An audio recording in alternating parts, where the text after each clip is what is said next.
People are wondering, how the hell did this guy get back to jumping after 6 weeks, get back to dribbling or running after 8 weeks, and get back to drill-based running, but getting up to 6.48 meters per second, so just under 6.5 meters per second on Wednesday. And I am 14 weeks post-surgery, post-pretty invasive surgery. Hello, and welcome back to the Petey Performance Podcast.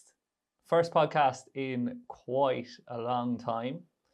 I took a bit of a break from recording this podcast at the end of last year after my Australian tour to focus on the Backdoor Cup podcast, which is no more as of today, but we've had a couple of offers and a bit of interest, and we might bring it back in the future.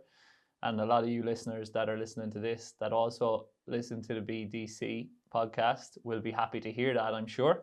It was just becoming too difficult to put together, and we were struggling to get guests really that were willing to step out of that inner circle of their intercounty teams and speak. Although there's still a gap in the market for hearing players' voices more and for them to have control of the narrative around the stories around themselves and around their teams, I don't think that the sport is necessarily ready for it yet. I know there's been a couple of monumental podcasts on the GA social with Aidan O'Shea and whatnot, and I really thought that that gap in the market was about to be filled, and I thought we'd positioned ourselves well to do that, given that it was going to be players interviewing players, which I thought would be more comfortable for them to speak.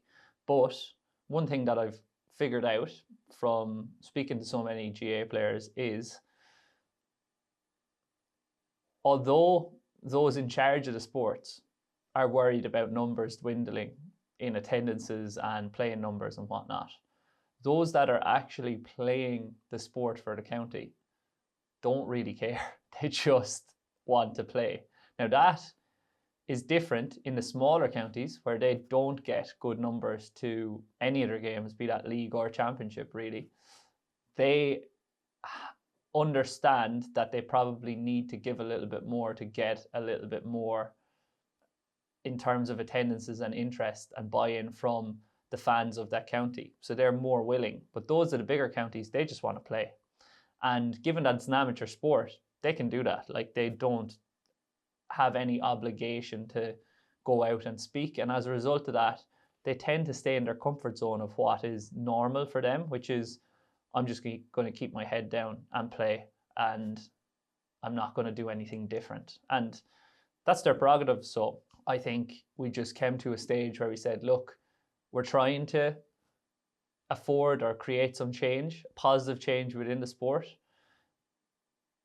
but it just wasn't happening. So I went down to Waterford a couple of weeks ago to chat to my mate David Gray, and he just told me, like, you're putting too much energy into that. You need to be putting energy elsewhere into your business. And he's right. So that wasn't the only catalyst, but it was probably the final conversation of a series of conversations that myself, Owen and Dara were having, that I kind of said, look, maybe we need to rethink this. So we took the decision, or made the decision, to step back, and now I'm back here to give you guys what you want in the PD Performance Podcast. And I think what most of you want to hear about is my ACL rehab journey and what the hell I've been doing, because that's where I get the most interest. I put up a Q&A a couple of days ago, and a lot of the questions were around ACL. A lot of my new clients that are coming in are ACL clients, and people are wondering, how the hell did this guy get back to jumping after 6 weeks, get back to dribbling or running after 8 weeks, and get back to drill-based running, but getting up to 6.48 meters per second, so just under 6.5 meters per second on Wednesday. And I am 14 weeks post-surgery, post-pretty invasive surgery. So I know that that's what you guys want, is you want the secrets. There aren't really very many secrets, but any secrets that I do have, I'm going to give you guys over the course of this podcast. So I'm going to start at the start, as all good stories do, And I know that most of you will have listened to my previous ACL episode where I spoke about the injury, how I suffered it, and the process of moving back from Australia, getting set up and scheduled in to get the surgery.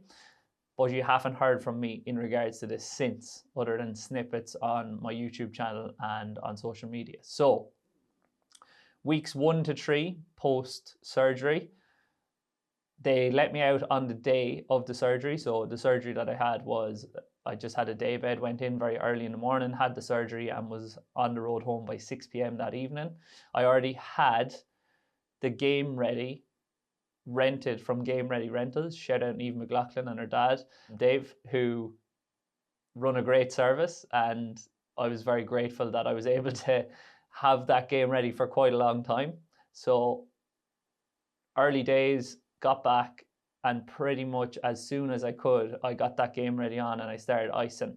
And I also got the Compex on the very next day, so the electrical stimulation, and started using that. Now, these are the nice to haves, I suppose, that most people don't have access to, but they didn't actually make the most difference in accelerating my rehab. I think what paid dividends the most, even though it's a blend of absolutely everything, was my mentality towards the rehab. So the 3 things that I focused on or tried to do, and I kind of anchored myself to these thoughts or these ideas, was just do what you can when you can. That means if you can walk, you start walking. If you can just stand, start standing. If you can do a tiny range of motion squat, start doing a tiny range of motion squat. If you can do a double leg calf raise, do a double leg. Once you can do a single leg calf raise, do a single leg. Very, very basic and simple stuff, but constantly pushing to the maximum, I suppose, in regards to what my body is capable of. And as a result of doing that, my movement capacities, my access to different movements and movement patterns came back quicker than most, because a lot of people, and me being one of them in the past, just say to themselves that, look, I've had an invasive surgery and I really need to rest. And this is what I was told as well, is, oh yeah, 6 weeks, you're to do pretty much nothing. You shouldn't be walking on that within the first 4 weeks. You're going to be on crutches. I was off my crutches within 3 days. Now, that's not going to be for everyone. And I better advise, I did pretty extensive prehab prior to the injury and was in a really, really good place in terms of strength, range of motion, and function. So that probably accelerated things quite quickly as well. But just by being consistent with the rehab and doing what I could when I could, I was able to get back there. And I was back on a bike by day 6 or 7, maybe 5 even. Very, very light, no resistance whatsoever, just pedaling away. And that wouldn't be recommended till later on down the line as well. But this is the thing, you have to respect biological healing. But if you do the right things, you can speed up biological healing. And I think your mentality and how you think influences how you feel and influences how your body is. So it's not just simply about positivity, but it's about reality as well. And that brings me to the next point, which is realism. It's perfectly reasonable that you will get through this injury. It was perfectly reasonable that I would get through this ACL injury. People tear their ACLs every day, and people come back from those injuries and play at the level they were playing at, or even at a higher level than what they were playing at previously. That happens all the time. Because when you go into a facility, they have to focus on the negative to cover their asses, basically. They will always say to you, look, 50% of people don't get back to playing a sport at the same level that they were at. But you have to remember, like, these people in these facilities are operating on everyone. They're operating on Gen Pop. They're operating on athletes as well. So the statistics will be skewed slightly as well. So don't be in that 50% by doing the rehab right. And it's perfectly reasonable if you do the rehab right that you won't be in that 50% and you will get back to playing sport at the level you were at, or even at a higher level if you dedicate this time in the rehab process to reinventing yourself as an athlete. And the third one is, simply put, win the moment in front of your face. It's something that Joe Schmidt and Paul O'Connell popularised back with the Irish rugby team probably over a decade ago. You can't control things that are going to come down the line. All you can control is what's happening right now and what's happening in front of you. And if you do your best to do what's best for you and what's best for your rehab in that moment, every single moment, you're going to sign off on your day and you're going to be proud of the day that you ticked off, and you're going to progress faster than others would towards recovery. So don't focus and worry about the future. Don't worry about what has happened as well, even if you haven't been living in line with the habits that are healthy habits that are going to be positive for your recovery. Just focus on what you can focus on, which is the present, and that's winning the moment in front of your face. And that pertains to your nutrition, it pertains to your sleep hygiene, your sleep schedule, it pertains to stress reduction management, it pertains to your use of the game ready, it pertains to your use of the complex, it pertains to your actual rehab and every single rep of every single exercise being as intentional as you possibly can. Win the moment in front of your face, and you're not going to go too far wrong if you do that day by day, week by week. So, to go back to the recovery protocol, because a lot of people are asking me about the electrical stimulation and the complex that I was using.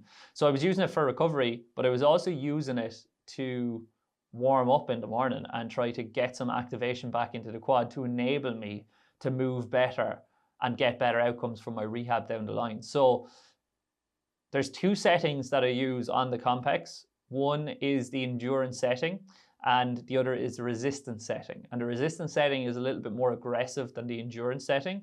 So the endurance setting, when I woke up in the morning, after having done 30 minutes on the game ready, straight away when I hauled myself into the sitting room and sat up with my leg up, I would do 30 minutes on the game ready after filling the bucket with ice, or my sisters or my parents would fill the bucket of ice for me in the early days. Didn't last too long, but I'm grateful for the help that they gave me.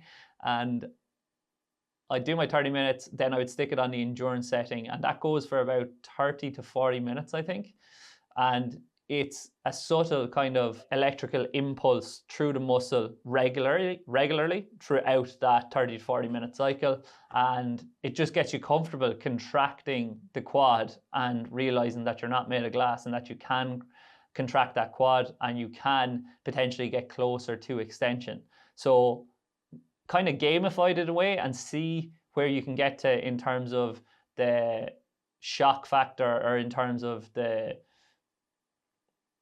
strength of that impulse, by constantly putting it up day by day in terms of the setting that it's at. So it goes up in increments of 1 to 10, and I was probably trying to push it 5 to 10. And there were a couple of instances where it was on the resistance setting and I hiked it way too high. I didn't expect it to contract as hard as it did. And then my knee absolutely jammed into extension. I had a mini little panic attack. And then I was fine. And I wouldn't advise doing that. But what that was actually good for was it showed me that I could go into extension and I was fine to go into extension. And I think after doing that a couple of times, I realized it might be a little bit sore to go there, but I have the capacity to go there. This graft is intact. This graft is strong. And yeah, I'm adapting. My body is adapting in the way that it should. And I don't need to mollycoddle myself. So I would use that. So the endurance setting a couple of times a day, once in the morning, once in the evening, because the resistance setting is far too high to be putting on an hour or two before going to bed. So I'd use the endurance in the evening. And then 3 to 4 times daily, I would be using the resistance setting. Often I'd use the resistance setting post or pre-game ready usage, but also pre or during my rehab. Some people stay away from using it during rehab if it's too aggressive, but I use the resistance setting quite a lot, and I still use the resistance setting on the bike pre-session. And from weeks 1 the whole way through to probably 10, I was using that resistance setting on the bike. And I still am actually. Weeks 1 to 14, I'm still using it weekly. and I'm finding some good benefits from it for sure. In terms of the game ready then, like I was doing that quite a lot at the start. So I was aiming for 4 or 5 times a day, but like in the early stages, I was doing that 8 times a day. I was spreading my rehab out across the day in the first couple of weeks as well. So I know a lot of people try to get their rehab done in one blast. They do recommend, and most practitioners would recommend, to spread those exercises out throughout the day. And I found that to be more beneficial as well, because I was getting my regular icing, I was getting my e-stim and my activation, and I was getting that regular exposure where I could push consistently a little bit more every single set or every single time that I did the rehab exercises. As well as that, what I did with the rehab protocol was, through my knowledge of rehab principles and how to progressively overload the body, I just pushed it in terms of range of motion. In terms of load, in some instances, I went unilaterally when I could with them. I applied intent in every single exercise, and I used multiple different types of loading. So I used isometric loading, I used focused eccentric work, and then concentric work as well, quasi-isometrics too. And that might sound like a lot, but it's not really. Like, everything was focused on the specific injury point, which was my ACL, and I had a patellar graft as well. So I had to focus on trying to get that tendon to adapt and get rid of that tendon pain, which would limit my progress down the line. But then I was also focused on my calves, on my lateral hip, and a little bit of core work as well, but not a whole pile. And I found that that worked quite a lot. So in regards to what I did in my rehab, I just loaded early, I loaded frequently, and I applied intent. And I didn't use a victim mindset, because it is easy to use a bit of a victim mindset when you have become injured, because it's a traumatic experience. And if you're an athlete, you've lost part of your identity, maybe most of your identity, because you won't feel like an athlete anymore. There's kind of a going through of the stages of grief. You'll ask, why has this happened to me? And there can be thoughts of how daunting it is on the other side too. So it's only normal. But I had been through this before, so I knew what to do. I knew I had been through it before, so I knew I was going to be potentially okay this time around as well. So I just focused on what I could focus on, and I think I benefited as a result. But to go back to the actual rehab protocol as opposed to the principles, just your general flexion extension warm-up drills, it is on my YouTube channel if you want to have a look at that. But then I started loading them with bands quite early. Once I could tolerate full extension and lift my leg up off the floor and hold it there for 10, 15, 20 seconds, then I just used a really light red band and started pushing against that. And same thing in my flexion, I used the band and did assisted on the way in and then slightly resisted on the way out. And I think that helped to, that is a tiny bit of loading, but it also helped me to just get some sort of activation and control back into that joint as well, and feel comfortable applying a little bit of force to it. Then I use a lot of gait re-education drills in the early stages. So for the first 3 weeks, I did it myself. And then Alan came in on week 3 or the end of week 3. And then we started working, Alan from Elevate Rehab, and we started working on his specific rehab and RTP work. So I think I did pretty well early days. So I did quite a lot of pronation drills. I did some step forward and step backs or step offs as well. I started walking hurdles as soon as I could as well. And I constrained them in some instances once I could with a dowel overhead or a dowel with 2 bands and 2 plates hanging off them for a little bit of instability and to add a little bit of variability and see if I can control my gait. And then once I purchased an aqua bag, I started using an aqua bag as well. And then isometrics were absolutely were money in this stage of the process. So that was isometrics with a bent knee at the calf, isometrics with a straight knee, obviously, at the calf as well, and then isometrics for the quad as well. So I started initially, obviously, it was quite difficult to get into a single leg squat position. So I was going on a wall sit, but in a quite not too acute angle at the knee. And I was trying to hold it for as long as I could. And initially, that's going to be 10, 15 seconds, but I was steadily pushing it in terms of the range of motion and the duration of the hold. I just doubled up and did it on both legs as well, because obviously I had my previous ACL tear on my left, so I wanted to stay on top of that. I understand now, having gone through that in the past, that your patella is going to be sore, and that is normal because they've taken a piece of your patella out. So like, obviously it's going to be sore initially, but if you want to stress that tendon to adapt and get thicker, you're going to have to push through the pain to an extent. And it's about understanding what's normal pain and what's not. And I think that's not talked about enough in the rehab process and in a lot of these facilities. They don't say, like, when you're loading on these ISOs, your knee is going to be fucking sore, and that's okay. You've got to push through it.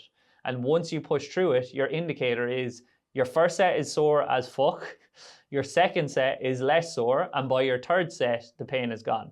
That's the indicator that you're doing it correctly.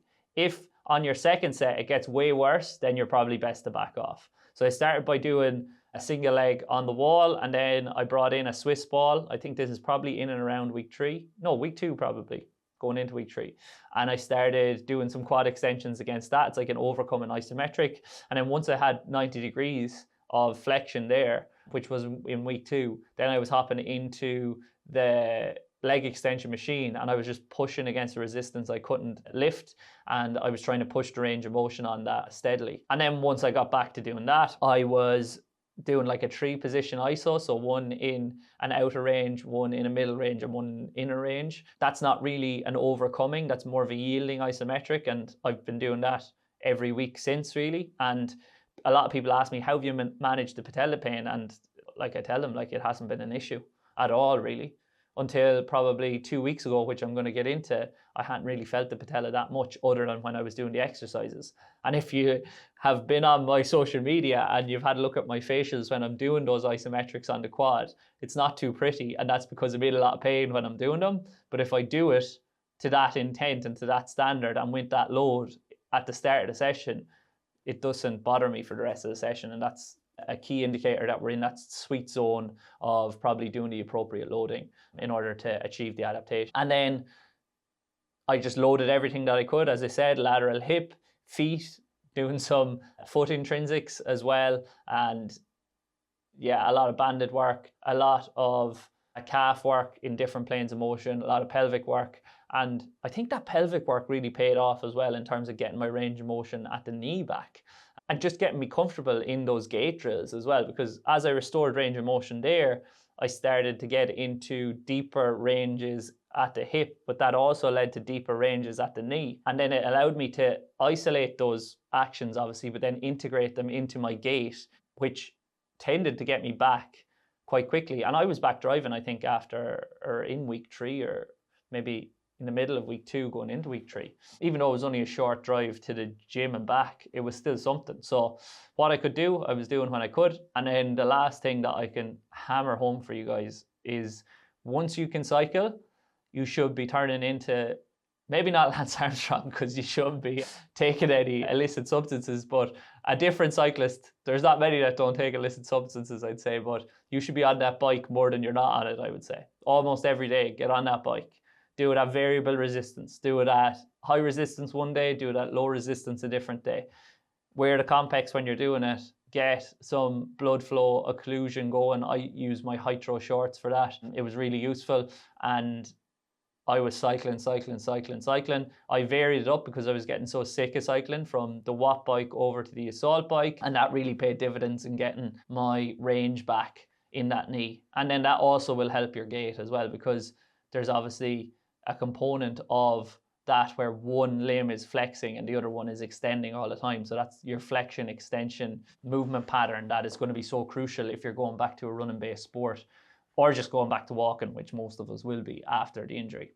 And then the things that aren't spoken about too much, other than in a little pamphlet you're given, is in terms of nutrition, like, it's very, very important. The first time I felt sorry for myself and ate like shite, to be honest. Just ate what I felt like. But this time around, I've focused on the quality of the calories. So tons of fruit and veg, like a load of fruit and veg, probably up towards 9 or 10 portions a day, getting loads in the breakfast, and then having some more in lunch, and then some more in the evening as well. And then my fruit I was having post dinner in the evening too as my snack. But also, as well as that, focused on unprocessed foods as much as I could, while still hitting my calorie intake requirement. So a lot of people, when they get injured, they're like, oh, I need to cut calories because I'm going to put on weight. That's the worst thing you could do, because if you go into a deficit, what you're going to start losing, because you're less active because you're injured, is you're going to start losing muscle mass, and you cannot afford to lose muscle mass if you're injured. So if you need to put on a percentage or two of body fat or additional body fat, that's way more advantageous than it would be to lose a couple of kgs of weight and lose muscle mass. So that's what I focused on there. I didn't restrict calories at all. I focused on quite high protein intake, but I would have quite a high protein intake in my diet anyway. And then I didn't demonize carbohydrates as well, because they're going to be key in the recovery process. So I made sure that I was eating some carbohydrates at every meal in the early stages of my injury rehabilitation. And then another thing not spoken about, but is hammered home, is in terms of sleep. Very, very important that your sleep is regular. You have a consistent sleep bedtime routine. You have and practice good sleep hygiene, and you assess your habits throughout the day. You don't have to do this bit, but I'm using a Whoop, and I assessed my habits throughout the day that led to more positive recovery and positive sleep outcomes. And then I just dialed those in as best that I could. And I think prioritizing the injury in the first early stages of the injury is what's going to pay dividends and getting you back earlier. I was lucky in that I got the surgery just pre-Christmas, so I was fine to just sit there, do my bit of work for the first week or two. But then after that, I was still editing and learning how to edit vlogs and whatnot, but I could just switch on the darts and watch that in the evening, and that kept me pretty engaged and relaxed, I suppose. And then I think I ventured into town to meet one of the lads, couldn't tolerate alcohol really once over the Christmas period. And then I saved it for when I went away for New Year's, which was 3 weeks post, and I had a few drinks for New Year's instead. And I don't think I've had a drink since, really. Just haven't been focused on it, been focused on other things. But alcohol intake, another thing or topic that after just being St. Patrick's Day, I'm having a conversation with a lot of my clients, specifically ACL clients, about their drinking, because your tissue is already inflamed, okay? You may be getting patellar pain, you may be getting knee pain. If you go out too regularly, and binge drink alcohol, your habits are going to be worse, your sleep is going to be worse, and your inflammation is going to be worse as well. So then your psychology or your ability to be positive is probably going to be impaired as well. So although it's St. Patrick's Day and it's important to get out and have a few drinks and meet some friends if you want to, obviously, because you don't want to isolate yourself during this rehab process, going out and drinking 3 or 4 nights in the week is not going to be in any way positive. You're going to miss rehab sessions, you're going to fall behind, and as a result of that, you're not winning the moment in front of your face. Now, all well and good to switch off when you can switch off, and I just have been reminded when we said about excessive drinking, I went on a stag do in February as well, so I did have a few drinks that night as well, but other than that, I've tried to stay away from alcohol where I could and tried to get my opportunities for connection and social connection through other means. So that's what I would advise a lot of my clients do where possible, because obviously you're going to, in Irish culture, have to go out drinking every so often as well. Well, you don't have to, but alcohol is a topic that is hard to broach with a lot of people, so you're not going to say not to do it, but you're probably just going to outline, do you need to do it every weekend or every couple of weekends? Could we spread them out a little bit better? So that's when Alan came in then, coming into week 3 onto week 4. And the main focus of weeks 4 to 6 were getting more comfortable, getting my knee over my toe, because that deep flexion position with ankle dorsiflexion is going to be uncomfortable post injury. So we started with like some TKE squats and some single leg box dips, which is like a partial single leg squat to the floor. Started assisted with those and got really comfortable with those. A lot of high volume in this 4 to 6 weeks period. Like I was in the gym for up to 3 hours at a time, and not everybody has that time. And I did actually I had to chat with Alan then as well that, like, look, in terms of a business perspective, I probably couldn't dedicate that amount of time. So we just pulled back on volume. We're still getting the same outcomes, but definitely if you can do the higher volume stuff at the start of the rehab program is going to be more valuable. And then as you gradually transition, the intensity is low at the start and the volume is high. You're gradually transitioning that intensity up and that volume coming slightly down. And now sometimes I'm in the gym for an hour and 15, hour and 20 minutes, maybe an hour and 30, which is much more doable for sure. But look, people will say, I can't do that. That's not possible. Well, look, then maybe getting back to sport after 6 months or 7 months is not for you then, because you can't expect to get better outcomes than everybody else if you just do what everybody else does. And as well as that, something I'm practicing with my own ACL clients as well is a lot of them waste time. Like in the gym, they go in and they're like, I'll go in 6-7 days a week. And I'm like, why the hell would you do that? Just do 4 days a week in the gym, do your 1.5 to 2 hour session, get more out of that, and then go home and recover. I don't want you in the gym wasting time and energy going in there 6 or 7 days. It's excess. It's the exact same thing as procrastination, really, just in the opposite sense, in that you're doing too much to save you from doing what is necessary. So setting aside the time, spreading those days out and staying in there for, now it's not just duration that it's important, but there's quality of work that you do as well. It's going to pay dividends if you can do that early days. So we focused then on restoring knee flexion and extension. Extension came back really, really quickly, which was great. Flexion is pretty much there, probably like, I don't know, that much if you're watching on YouTube off the opposite side, but it is coming. And once I warm up as well, it's probably restored. I've been using the Voodoo bands on the cycling and using the BFR, the blood flow restriction, and it's been working well, as well as the Compex. And usually I'll have full flexion when I'm going into the session. So if you do an appropriate warm up, it can set you up to get more out of the exercises you do down the line. And that's something else that people don't get. They're like, oh, well, this session's too long. Can I split it into two and do half of it in the morning and half of it in the evening? That would be silly as well, because the session impacts itself. Like everything in the session impacts what happens next. So it's not just doing these ISOs and doing these flexion extension drills and these warm-up drills at the start, like in isolation, are going to pay dividends. It's doing them and then loading the tissue eccentrically and concentrically down the line through a greater range of motion.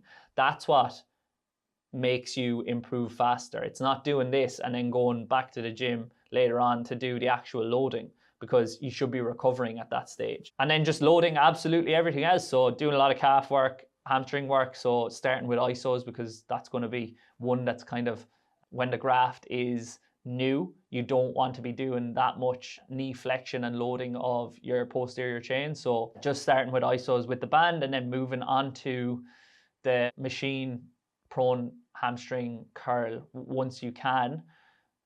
And before that, yeah, just seated and using a band in and out.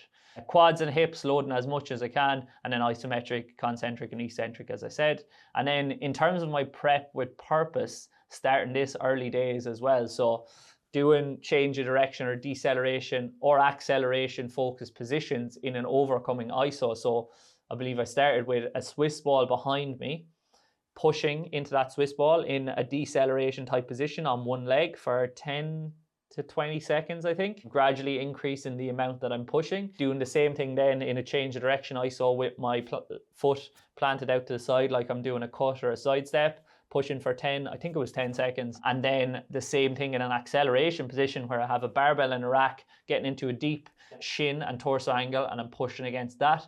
And I'm getting comfortable rolling my knee forward or rolling my shin forward, and with my toe, big toe in extension and in my ankle in dorsiflexion, and pushing and feeling that I am capable of going to that position. My body is capable of going to that position.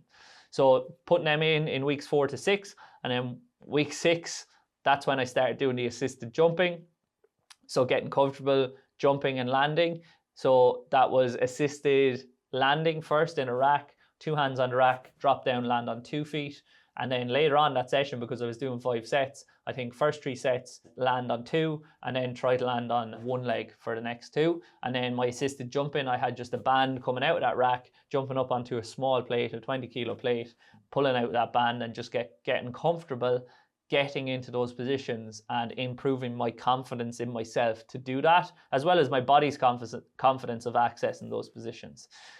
In regards to negatives that occurred at this stage, and like it had been plain sailing up to this stage, I think my Achilles started to give me a little bit of bother around week 7 or 8. So we started to add in some more overcoming ISOs in order to combat that. The reason for that happening was potentially because when I was landing and when I was jumping, my body or my knee, I didn't feel comfortable landing on it. Now this is non-conscious, but I was landing with plantar flexion of my toes, so pointing my toes down to the floor like a ballerina, landing, and then I was extending the contact on the ground through my ankle in order to deload the tissues around my knee.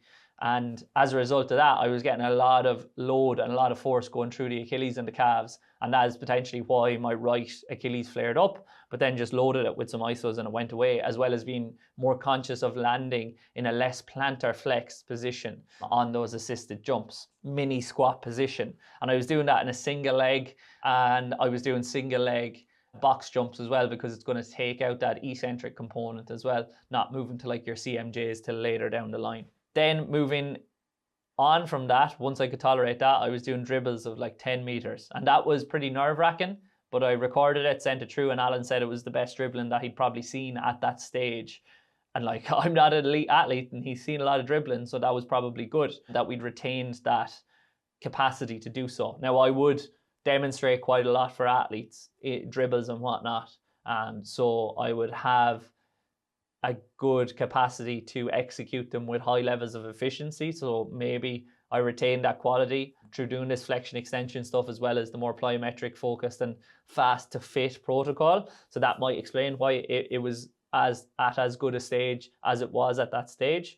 And then we started doing more run specific work. So that run specific work would pertain to like your range finder drills that you'll see me doing, trying to get into a hip extension on one side, but then hip flexion on the other side, and controlling that position. Started getting into some projection focused drills in the gym, and banded Uris were there, as well as some banded assisted landings in a change of direction position, and then some banded single step decels, and playing around with an aqua bag on that as well, where I couldn't get the band on, to add some more movement variability to hopefully lead to me being more efficient in that movement pattern.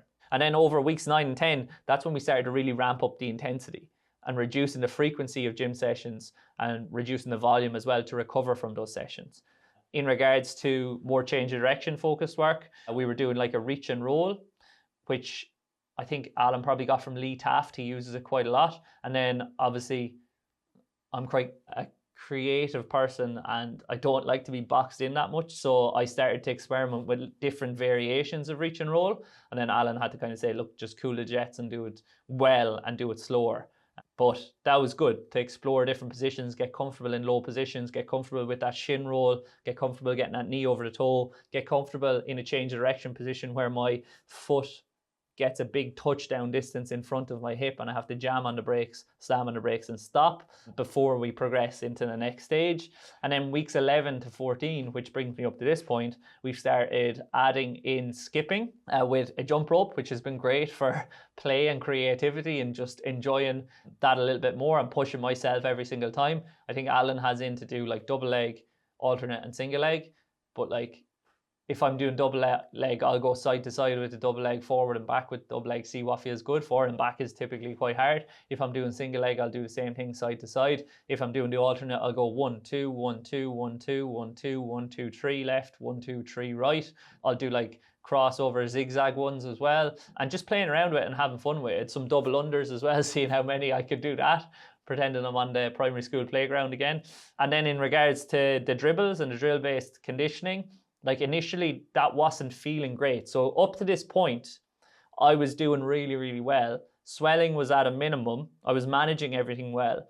My confidence was improving week by week. But when we hit week 11 to 14, we were extending the distance of the dribbles. And once I got into extension on touchdown, the back of my right knee was giving me a little bit of bother. And earlier on, the only thing that was giving me much pain was actually the prone hamstring curl, the isos or the concentric. So we just took out the dynamic kind of concentric, eccentric, and just did the isos. But it seemed that I kind of got a little bit of biceps fem distal tendinopathy in my hamstring. So that was getting a little bit angry with the dribbling. And then I went down to see David Gray, and he gave me a couple of things to touch up a couple of weeks ago, and I've added them in, as well as stuff that Alan has added in terms of the warm-up, tibial rotations and whatnot, to offload that specific site, probably get some more range of motion and load the other tissue. And as a result of that, I'm feeling better and better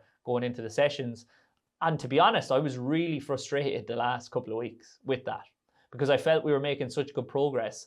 Then my knee was starting to swell because I was on my feet doing more in-person coaching and sessions, probably sitting down at the laptop a little bit too much in deep flexion as well, which was making it angry. And then I've been getting a lot of clients in and a lot of interest in, so I've been more busy with work, as well as our travel with the Backdoor Cup podcast. I was driving more than I probably should have been doing. So that was spilling over into being a melting pot that was a recipe for not disaster, but not the best recovery. And as a result of that, my knee was kind of swollen.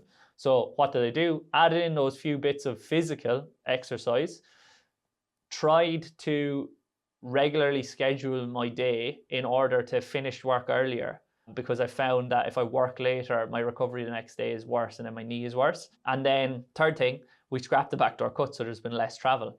Well, not scrapped it, but we're taking a step back for a little while. So that has tended to pay, well, it might have paid dividends. It might have been just the physical side as opposed to just the biological side and the psychological side. Am I getting that wrong? Biopsychosocial, social side, sorry. But it might be that as well, that we just added in that stuff and it's worked. So I got up to the highest speed that I've hit with the best quality that I've hit on Wednesday in 6.48 meters per second. Not a crazy pace increase. I think 3 weeks ago I was just up over 6. So have been pushing it on and on and on, which has been good. 6.24 was the first week, then I didn't get back to that the next week.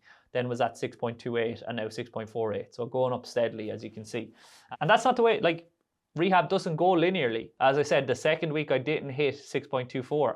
And I was probably frustrated myself that I hadn't hit a PB, but you can't hit a PB every day. You can't be your best self every day. You can't be optimally recovered every day. There's going to be instances where you're in a little bit of pain. It's just about having that direct communication and reassessing what you need to do differently, what has changed, and what is impacting negatively on your rehab, and then changing things slightly. So we took a little bit of a deload. We've now practiced a deload day, the day before and the day after. So the most I will do the day before is now specific range of motion work, as well as some upper body work. And then the day after, I'm completely off to recover. And as a result, I've hit a PB. The only other thing that I can remember that I haven't said here is I've pushed and pulled a hell of a lot of sleds over the last 14 weeks.